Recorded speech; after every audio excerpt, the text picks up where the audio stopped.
Hello दोस्तों, मैं प्रकाश पवार। हमारा कानून हमारी समझ।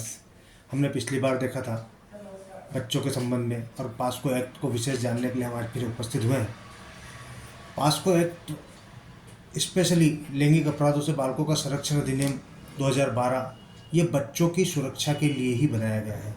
बच्चों की सुरक्षा, बच्चों को आजकल किसी भी प्रकार का बहला फुसला कर, उसे अश्लील साहित्य दिखाकर, उनके यौन अंगों को स्पर्श करना, गुप्तांगों पर हाथ लगाना, मुंह लगाना, इस प्रकार की जो कार्रवाई होती है, उन सबसे गंभीरतम दंड के लिए पाक्सो एक्ट बनाया गया है। लोग इसे पास्को एक्ट भी बोलते हैं। पाक्सो एक्ट है इसका सही नाम, और इस एक्ट में बच्चों की सुरक्षा के लिए पूरा ध्यान रखा गया है। बच्चों के माँ बाप भी उन बच्चों के प्रति जागरूक रहें, इसलिए ये एक्ट बनाया। अगर बच्चों के साथ कोई घटना होती है तो तत्काल पुलिस में कार्रवाई करेंगे, तो पुलिस आपकी रिपोर्ट लिखेगी, उसके बाद मजिस्ट्रेट आपके बयान लेगा 164 के अंतर्गत, और उसे गंभीर अपराध से दंडित किया जाएगा। लेकिन आपको जागरूक होना पड़ेगा। बच्चों को अश्लील साहित्य दिखाया जाता है, बच्चे बोल भी नहीं पाते हैं, वो डरते भी हैं, माँ बाप से भी डरते हैं उससे। अश्लील साहित्य दिखाना, उनके साथ यौन हरकतें करना, कभी हाथ लगाना, मुंह लगाना, अश्लील लैंगिक हरकतें करना, जो बच्चों के जीवन के लिए बड़ी घातक होती है, और बच्चे समझ ही नहीं पाते हैं और डरते। इसलिए पाक्सो एक्ट का निर्माण 12 में किया गया है, और इसमें गंभीर सजाएं दी गई है। लेकिन माँ बाप को जागरूक होना पड़ेगा, जनता को जागरूक। कई बार विभागों में, पुलिस विभाग में अपने अधीनस्थों के साथ ऐसी हरकत हो जाती है, सशस्त्र सैनिक बलों के साथ ऐसी हरकत हो जाती है।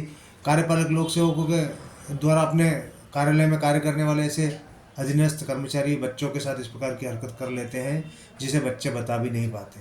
लेकिन आपको ये बताना होगा, आपको पास्को एक्ट के अंतर्गत धारा 3, 5, 7, 9 इनमें गंभीरतम हर प्रकार के अपराध के लिए गंभीर से गंभीर सजा है। 16 वर्ष से अगर बच्चा ज़्यादा है तो उसे 10 वर्ष की, आरोपी को 10 वर्ष की सजा, और 16 वर्ष से अगर कम हो बच्चा तो उसको 20 वर्ष की सजा है, कठोरतम कारावास है।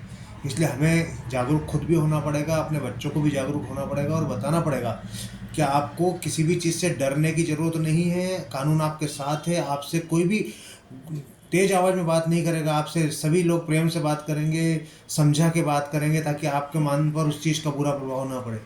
इसलिए आपको हर प्रकार के सावधान रहिए। पास्को एक्ट इसलिए बनाया गया है। इसलिए आपको ये बताना आवश्यक है कि अगर इस कार्य में हम अपनी जागरूकता नहीं दिखाएंगे तो बच्चे बहुत असहाय हैं। उनके साथ जो घटना होती है इसको जीवन भर नहीं भूल पाते हैं, और कई बार तो मानसिक रूप से अस्वस्थ हो जाते हैं।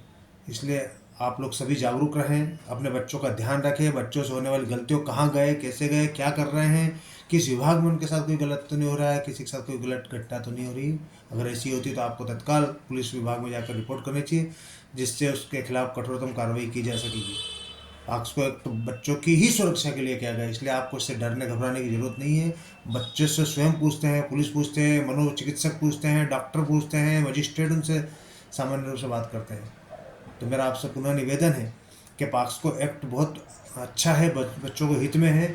इसलिए इस प्रकार के किसी बालक या बालिका, बालकों के साथ भी गुदा मैथुन, इस प्रकार की किसी भी प्रकार की हरकतें अगर गंदी होती है, कहीं देखी जाती है, तो आपको शर्माने की जरूरत नहीं, उसे तत्काल बताना चाहिए। और बताएंगे तो आपको पास्को एक्ट के अंतर्गत निश्चित न्याय मिलेगा, और आपको किसी भी प्रकार पुलिस थाना वगैरह किसी में प्रताड़ित नहीं किया जा सकता। आपके लिए आजकल बड़ी बड़ी लाइनें हैं, पुलिस से ऊपर भी अधिकारी, अगर आपकी पुलिस नहीं सुनता है तो आप कार्रवाई कीजिए, ताकि आपको अच्छे से अच्छा उस आरोपी को परिणाम मिले और आपको न्याय मिल सके, ताकि बच्चों के साथ आगे कोई भी ऐसी गंदी हरकत करने का प्रयास न करे। तो आगे आपसे मैं यही निवेदन करूंगा कि आप इस पर आगे, हम महिलाओं के विषय पर चलेंगे, लेकिन उसके पहले हमारे एक साथी ने दहेज के मामले में एक प्रश्न पूछा, उसका जवाब हम आपको 1-2 दिन में ही इस वीडियो के माध्यम से देंगे। उस बालक को भी समझने का पूरा प्रयास करना चाहिए, और आपको बच्चों को समझाना चाहिए। नमस्कार।